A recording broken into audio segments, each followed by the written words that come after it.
You're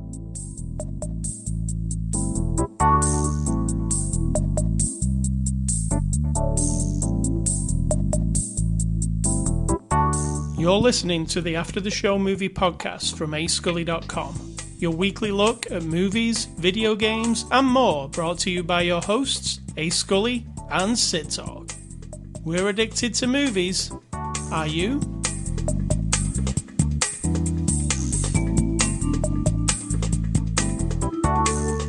Welcome, listeners. Welcome, Sid Talk. Hello. Thanks. How are you doing? Thanks. Hey. Thanks. Thanks. I'm well. You? I'm very well. I watched a movie. It was great. What's the crack? It was a good crack. So what's the before the after the show discussion? Don't think there was one. You were doing a thing. I'm over here playing The Sims. I was telling my friends and you a spur of the moment movie idea.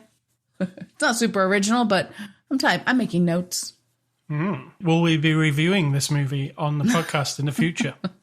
That'd be interesting, wouldn't it, for me to tell the brief story of it?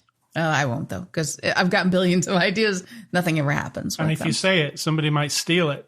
True that. It's such a great it's not idea. like a super original anyway, so I can accept that.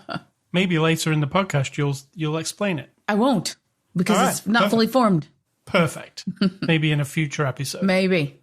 All right, so it's Saturday, January the 21st. This is After the Show. We're a movie review podcast. And on edition... Is it edition?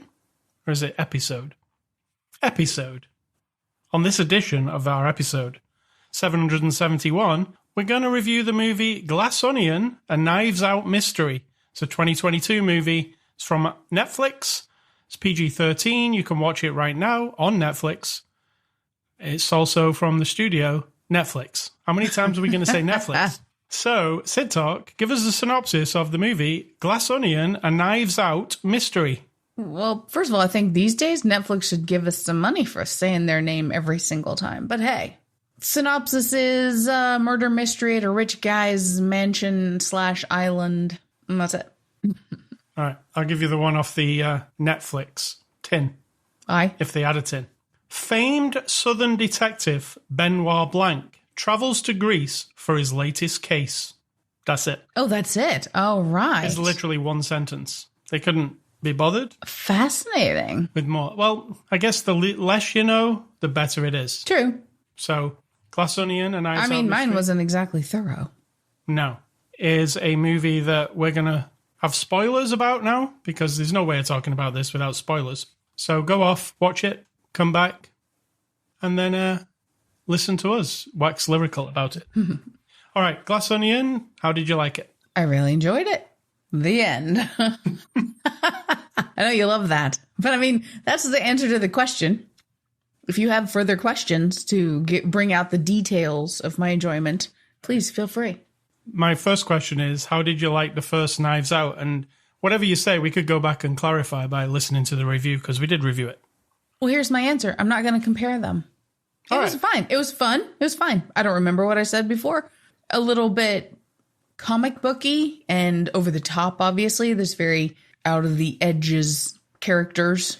And this one is just another murder mystery solved by the one thing they have in common, which is, I don't remember his name. Benoit Blanc. We're going to call him Detective Bond because it's Daniel Craig.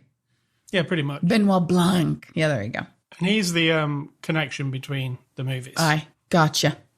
I like a good mystery movie. You really like a radio play, which is how this comes across, really. My old radio-timey stuff, yep, I love You it. could probably present this as a radio play, and it would still work. Yeah, you could easily do it because it's not just dependent on the visuals. It's all about the mystery. And as long as if you listen to old-timey radio, which I do a lot, in the old mysteries like Sherlock Holmes radio plays, and there's a whole bunch of them, they are very meticulous about describing scenes to you. And if you're listening close, and then later when the Sherlock Holmes character says, oh, and when the gray mud on the bottom of his boot crumbled off onto the carpet, you're like, oh, he did say gray mud back then, like 10 minutes ago. I didn't know anything about it. And then Sherlock Holmes tells you that gray mud can only be on your boots if you went down to a particular pond on the back of the property, like that. So yeah, any of them can be turned into that.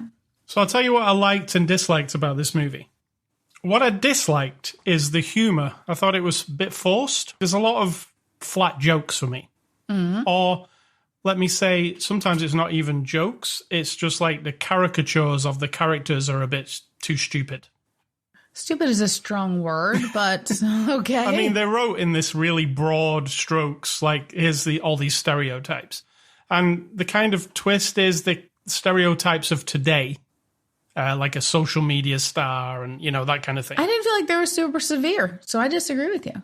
That kind of got on my nerves at the beginning. They were obvious, but they weren't like the beginning part, super cartoony. I would say the first 10 minutes was getting on my nerves. You know who was the worst is Batista. That character, to me, is the worst one. Yeah. I don't mean him. I mean, that character is just blatantly obnoxious. And that was the idea, clearly. Sure. And you were supposed to kind of dislike him. But the first 10 minutes, it really grated on me. I didn't like the dialogue, the way they were introducing everybody through these puzzle boxes. And everybody was really hamming it up more than they do in the rest of the movie. True.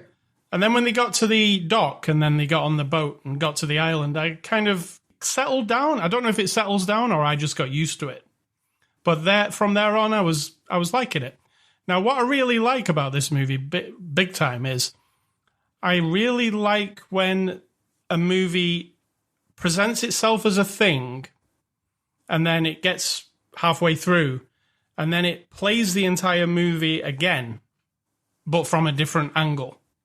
And there's been various, specific.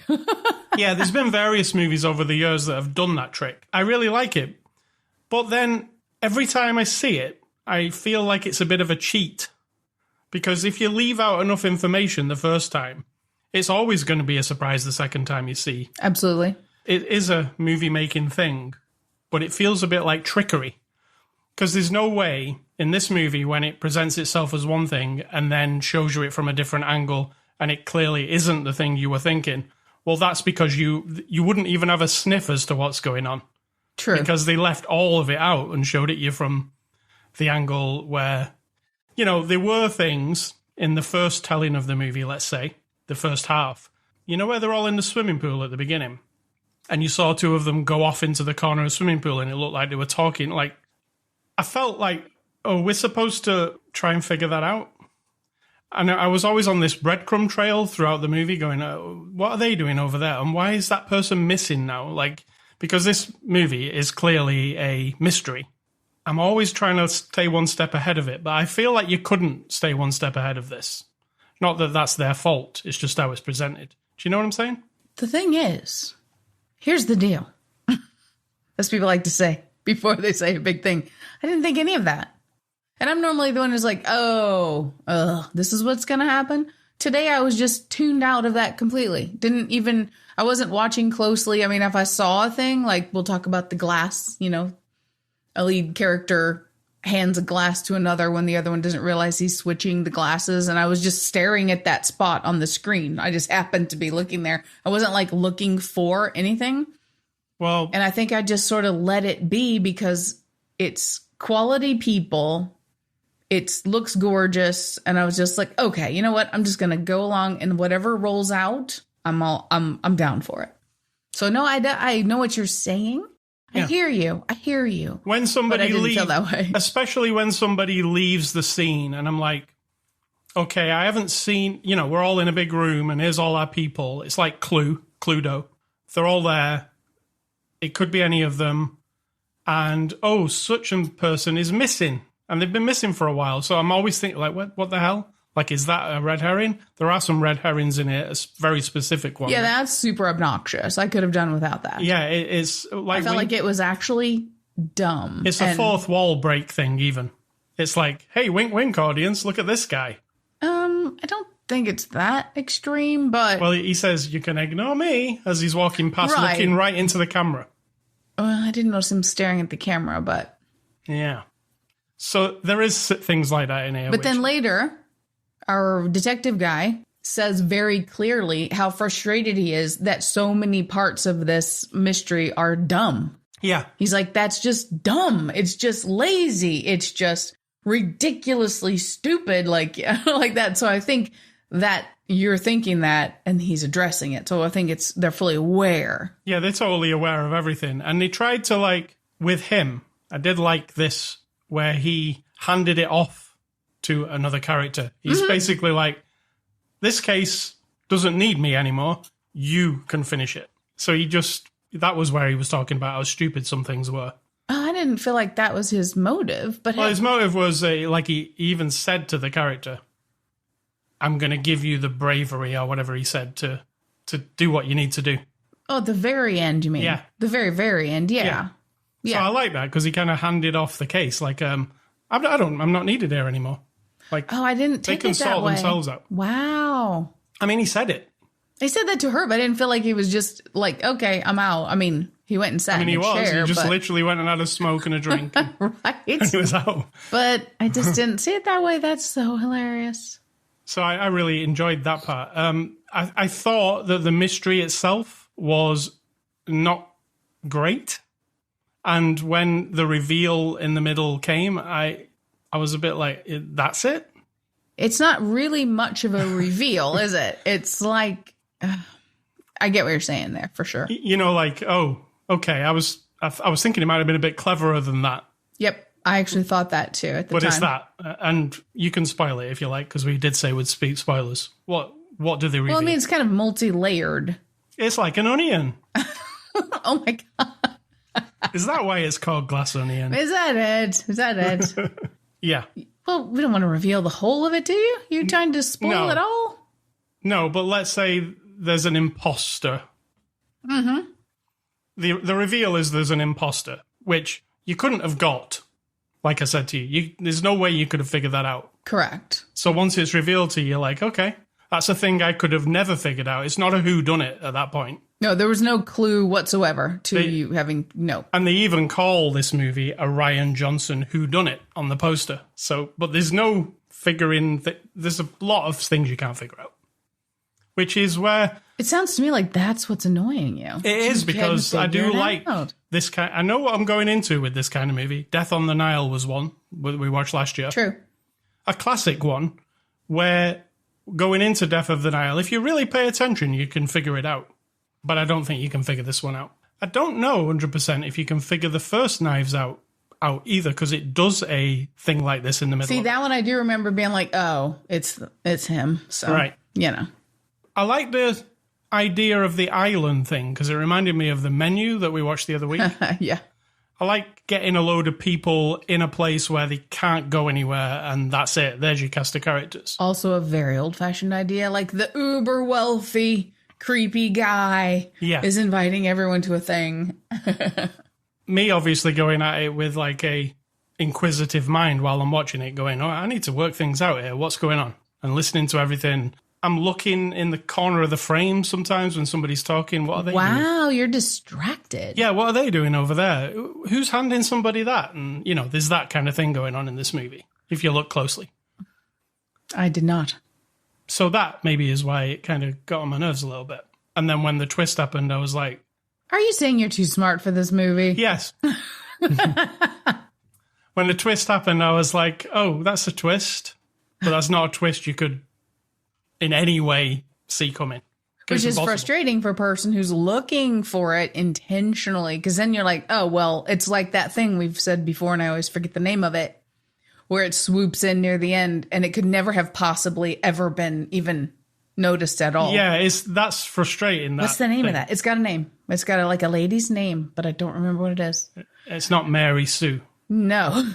Might be Mary something. Mary Sue is the thing that is where... What is Mary Sue? Where the character is too overpowered or something. Oh, I don't know. I didn't know that was a thing. Yeah, Mary Sue is a thing, and people accuse Rey from Star Wars to be it. Well, let me just look it up. Mary Sue in movies. Mary Sue is a derogatory criticism for a character that fits either or both of two character archetypes. An Arthur insert character used for wish fulfillment, and or number two, an idealized character who is talented at everything and has no meaningful flaws, but may have a tragic backstory. Right. Okay, I see where that applies to that thing. But the other thing isn't this, and I don't remember the name of it. But it's when no matter what you did, paying very close attention to every detail, that when they wrote it, they knew all along that they were going to do yeah, that. It's a character that no one's ever heard of. It's a place or a thing that no one's ever thought about. And then they just show up in the last 10 minutes and save the day. I get what you're saying. Yeah. Is this movie guilty of that? Not really. No, because they present the imposter thing at a reasonable time frame. But you still, like you said, you would never have noticed that. No. There's not even any dialogue to say that. No clues. No. So, I mean, that's not a flaw. It's just a flaw in the way I look at these kind of movies or these kind of stories, I guess. I'm trying to figure them out. It's just, perhaps I am a Benoit Blanc. I get what you're saying. It's just ingrained in me to try and figure it out. Maybe if you don't present it to me in a whodunit kind of way, then I won't try, because I don't know it is one. There's your twist. It's a movie that's not presented as a whodunit at all. Maybe, but it is one at the end. How about Unbreakable? Or Beast? Like Beauty and the Beast? No. Isn't it just called Beast? You know. No. M. Night Shyamalan Ding Dong. Oh, you mean Split? Split. Yes. Oh, Beast was a whole other thing. Yeah. Yeah, Split. Yeah, I get what you mean. But that's more like a... And again, at the very, very, very end, you're like, what? Yeah. I wasn't... Even though what is presented to you in this movie might make some people go, what? It didn't for me. I just went, oh. We're being very vague. Yeah. So let's get on to the cast. Daniel Craig as Benoit Blanc. What did you think of Daniel? I liked him. Cool accent.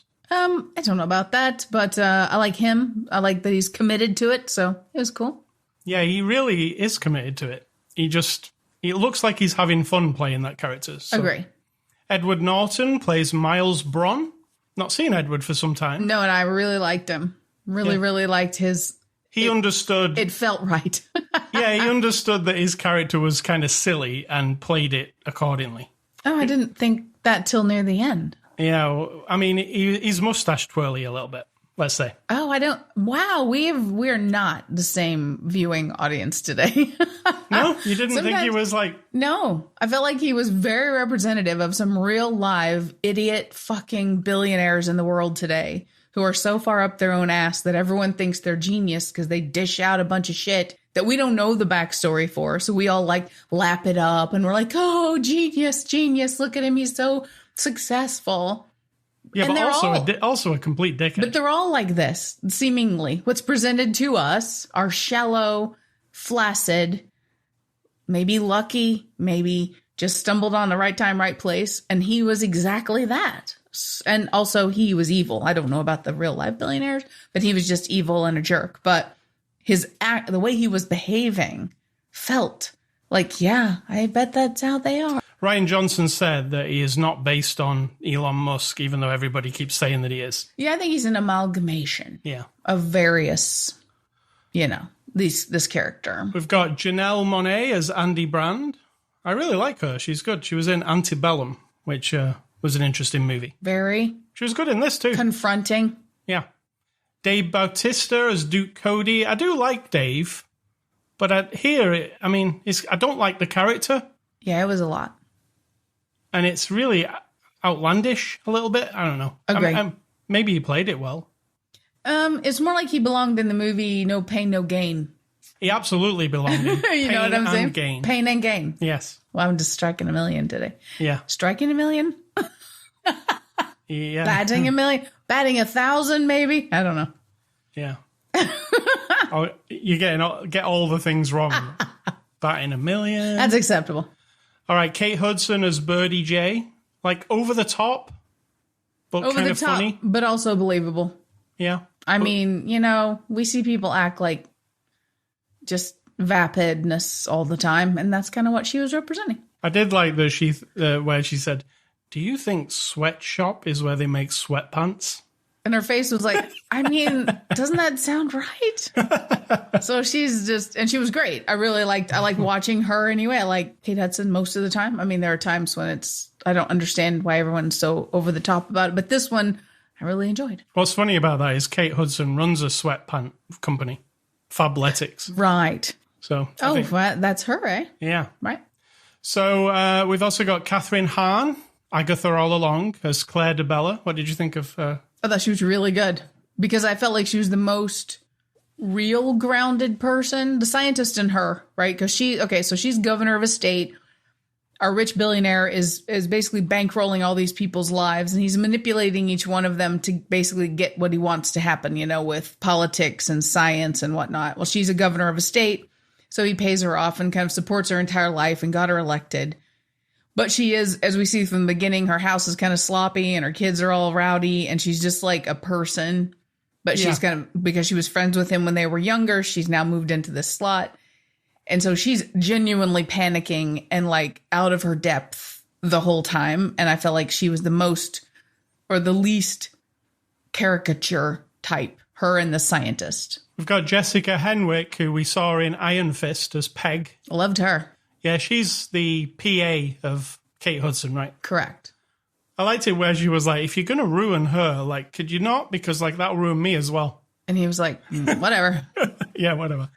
And then finally I'd put down Madeline Klein as Whiskey. And Whiskey's Actually, she was pretty good. I Dave liked her. Bautista's girlfriend. Yeah, but I like that, when what you think is like the sexy chick that the guy with the muscles and the YouTuber has hanging on his arm, and she's just there for eye candy, essentially. I mean, yes, we're in the 21st century. His character is all about growing man's rights in the world. Like, he's anti-female rights, and so he's got this very He's attractive... the Andrew Tate of... Who's Andrew Tate? Andrew Tate in real life is one of those guys. He goes on social media and tells you how it's a man's world and women should shut up and okay. Well, yeah, that's how this He's guy's literally acting. that guy. And Yeah. this young lady is she's got a nice bikini, she's fit and everything. And then we find out she's just an intelligent young woman and she's doing a thing for her own self. And so I kind of liked, it felt a bit forced at first. Then I'm like, that seems right, because we watch, I admit, we watch MasterChef, and sometimes they put on like a social media star young woman or something, and she's got the big nails and she's got the big eyelashes that you're like, how the hell do you even see past those eyelashes, with the tons of makeup and the big weird hair and the injections and all that stuff, right? And then you're like, oh, she's just a talented young woman, and that's just the package that she's wrapped herself in. And so that felt right to me too. So I liked her. She did a good job of that. This is directed by Rian Johnson. He's the guy who directed The Last Jedi. We all know about that one. Yeah, what did he try and do with The Last Jedi? Oh, this movie does it, doesn't it? It tries to subvert your expectations. So what did you think of him here? I feel like it all fit just right. The things you felt were forced and obnoxious, like commenting on people wearing masks and not wearing masks. So it was COVID. They made it very clear it was during the lockdown and all that, right? I had no problem with that. It felt right. The use of phones seemed right. The idea that a billionaire could loan or borrow the Mona Lisa by giving money to the French government seemed a bit...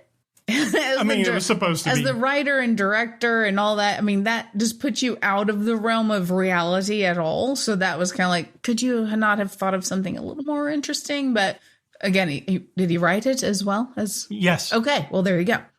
So I think he just wants to have a good time and feel like he's making commentary at the same time. I like him in this because it's his own thing, his own franchise, rather than in Star Wars, let me say. Yeah. Because while I like all Star Wars, that movie did kind of irk me a little bit. After watching... Did you like Solo? The All is a very big word. the movie The Last Jedi? The movie itself didn't irk me as much as watching that documentary after it, where it showed you him kind of wandering around with Kathleen Kennedy, and she's asking like what he's going to be doing next, and he was kind of like, I'm out of my league here, I don't know what I'm doing kind of thing. Do you remember? No. It was an hour and a half documentary we watched, and it just made him seem like he didn't know what he was doing with Star Wars. And that made it worse for me. I was like, oh, wow, this guy. Yeah. So IMDb reviews, what are those? Those are reviews on a little website called IMDb, the Internet Movie Database. And you're going to talk to us about the 1-star reviews. Take it away, Scully. First one says, 1 layer onion. Rian Johnson wrote and directed a solid, memorable murder mystery with the perfect amount of charm and comedy then proceeded to do the exact opposite with this obvious cash grab, ruining the Knives Out IP in the process. So that guy didn't like it. Disagree. Okay. Second guy says, Netflix has ruined Knives Out for me. Awful acting, awful dialogue, awful direction, awful story, awful comedy. I really went into this film hoping it would be great, but it isn't. Don't waste your time. Well, that's awful.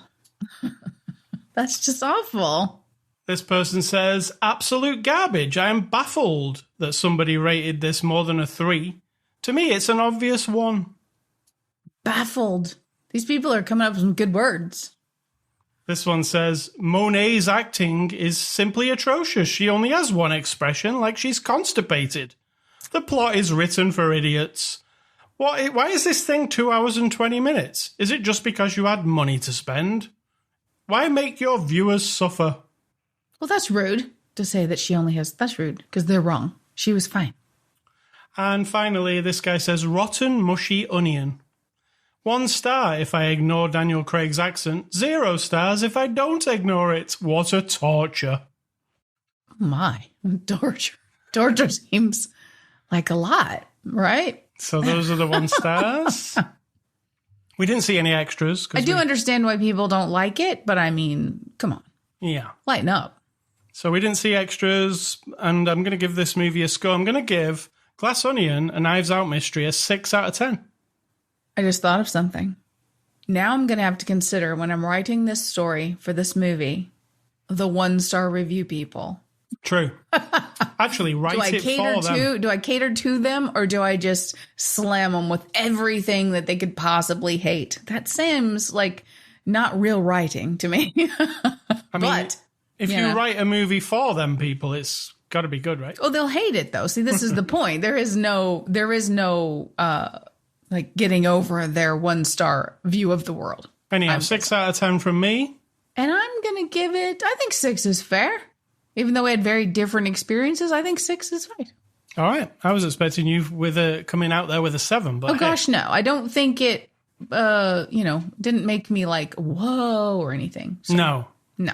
You didn't stand up and go, whoa. I didn't clap. Did I clap? No, I didn't clap either. So that says something. So thanks to Netflix. Next week, we're going to be looking at The Fabelmans. Do you know what The Fabelmans is? I don't. It's director Steven Spielberg's new movie, and it's based on his life story. It's made by him, about him? Made by him, about him. Fascinating. Oh my God, I can't wait. That sounds crazy. So that sounds like something a crazy person would do. Yeah. So like a crazy egotistical person. I should put that together. Just egotistical. Let's just go with egotistical. Movie recommendations. I'm going with a couple of movies that I liked the mystery of, liked trying to solve them as I was watching them, and I think are very good mystery movies. Number 1 is Memento by Christopher Nolan. It's a movie that plays in reverse order. It unravels its onion peels as it goes along. Backwards. And its onion peels are tattoos in that movie. It's like putting an onion back together. Oh my God, there you go. It kind of is. And my second one is David Fincher's Gone Girl, which has a moment where you go, oh, and you could have seen it coming, but you didn't. You know I got you. Yeah. So Gone Girl and Memento. And my recommendations are going back to the beginning of this millennium. Millennium? Well, in the 2000s, early 2000s, and I'm doing all science fiction. I'm up to the year 2002, starting with Minority Report. Great movie. We all remember that one. I don't know if it's great, but at the time I enjoyed it. Then we're moving into 2003 with, Signs. Yes. Signs will be 2002. I liked that one. I don't think you liked it as much as me. M. Night Shyamalan. Yes, M. Night Shyamalan Ding Dong, as we like to call him. And Mel Gibson. Correct, and Joaquin Phoenix.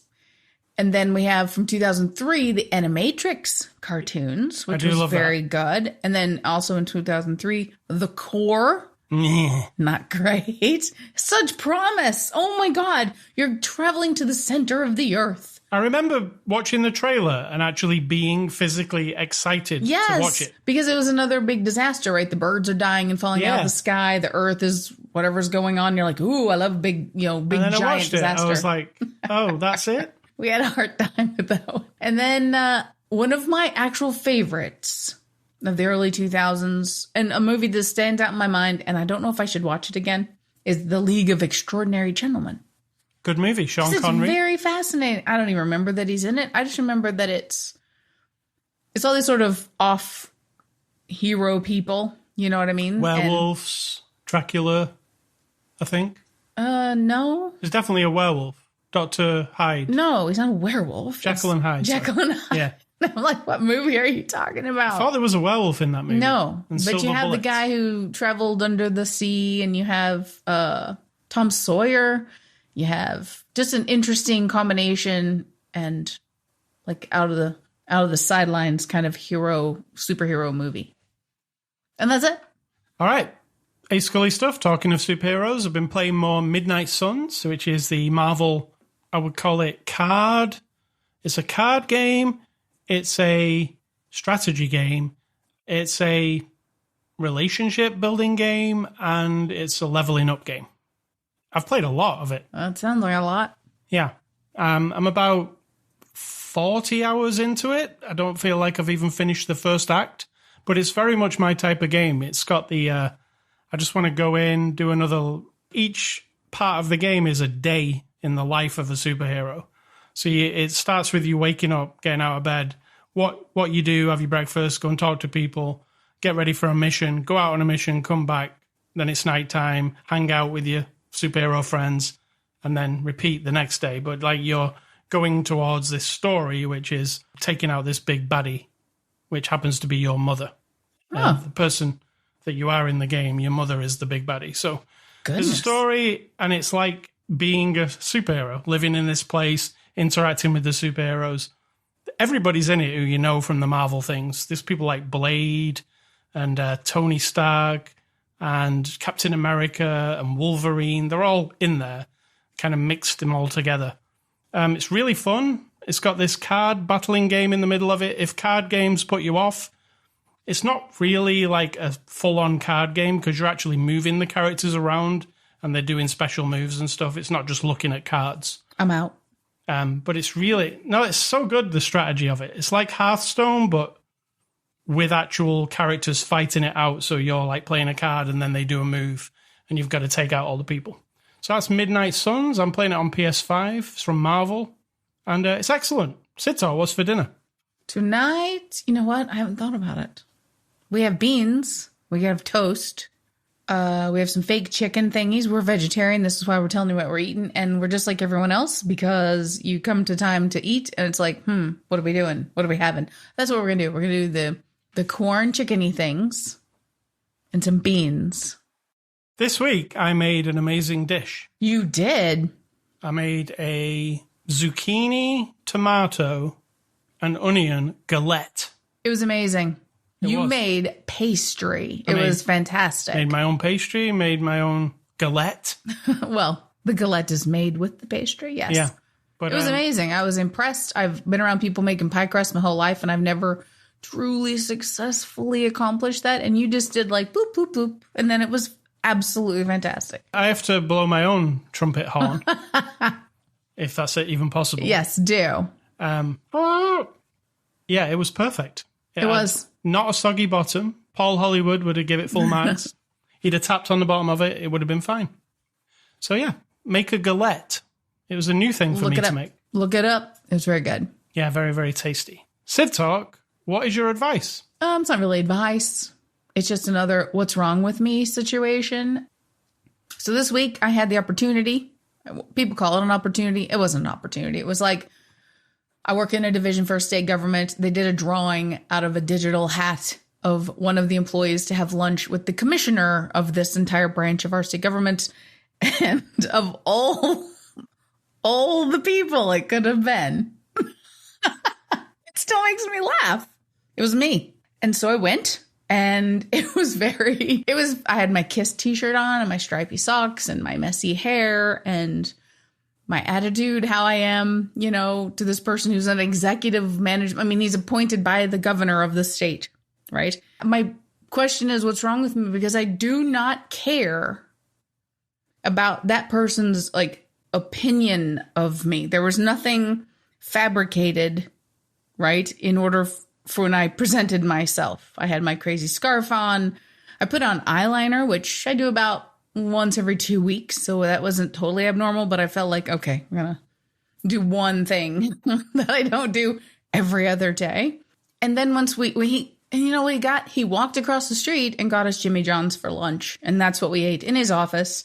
And then we just talked, and he would say something about how things are run, and I would disagree. And then in the end, I gave him, again, while I'm sitting there, all of a sudden my nerves, because you get nervous. It's just a weird thing, right? I don't know this person. I have social anxiety. So anybody, it doesn't matter if that person would have been, you saying you need to go over and tell the neighbor that their dog's in our yard. I would have the exact same amount of anxiety because I don't like people much. I don't like interacting with people. And it just gives me that thing, I've got to just overcome it. So get over that. And then during the conversation, I would say a thing or do a thing. And I'm fully aware there's no pretense here. I told him in the beginning, I said, just so you know, I do swear a lot. And so I might swear because that's how I express myself. And I did a few times, didn't flinch. And so my question is why don't I have the fear of others' opinions of me? I wanted to present I even had a list of topics and things that I asked all my coworkers and other people, what would you like me to ask? Because, it is a chance to bring an idea to a person who may not hear it from employees at our place on the organizational chart. So I did ask people, and I presented a lot of those specific bullet points, I had printed out on a piece of paper. But as far as me leaving him an impression of me, it was that doesn't exist. I want him to now have a good impression of the idea of having this lunch every month, which is the plan. I was number one, which is I'm the flagship. But I want the impression of having lunch with an employee to be a good one, not that employee. Whoa, here's what I think of her. You know what I mean? Why don't I have that? A lot of people do. Most people do. So it's missing in my brain, I think. But that's it. It was an interesting thing. I enjoyed it very much. And I got free Jimmy John's. And you ate the cookie. So there you go. I didn't, actually. You ate part of the cookie. All right. So ascully.com is the website you can go to get this podcast. Twitter, Facebook, Instagram. We're on social media, ascully and Sid Talk. You can also go to anchor.fm/after the show for the podcast. iTunes, Amazon, anywhere where podcasts are available. You can email feedback to me, ascully@ascully.com. Do not email Sid Talk. She doesn't want your emails. And stay classy. The Knives Out series, we're going to get another one at the end of this year, Sid Talk. Right on. And I'm going to say, think for yourself. Because if you're not doing it, someone's doing it for you.